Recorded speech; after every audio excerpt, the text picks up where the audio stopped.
Her kimsede olmaz bu güzellikte özellik. Her kimsede olmaz bu güzellikte özellik. Göyden mi inibdir yere kimdir bu güzellik? Görecek onu kalbim ele bir geldi ki vecde. Tekbir deyip sübhede ister ede secde. Ey göz, hele sen vesfe gelen surete bir bak. Ey çeşmeyi təbiim ne durubsan belə coş, ah. Gözler qara derya, qaşı dağ, zülfü şəlalə. Gözler qara derya, qaşı dağ, zülfü şəlalə.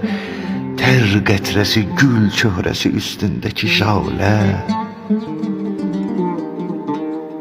Ey varlığı neymət olan aləmdə sözüm üçün.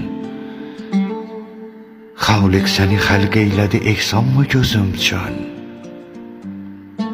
Ya Rəb, ölürəm hər nəfəs ol yavrə baxanda. Ya Rəb, ölürəm hər nəfəs ol yavrə baxanda. Çavrə elə yavrə məni biçavrə baxanda. Sən mehrini lavhey, mənə yavrə ilə o mavhey. Sən mehrini lavhey, mənə yavrə ilə o mavhey. Yoxsa belə can tapşıracaqdır ona ravhey.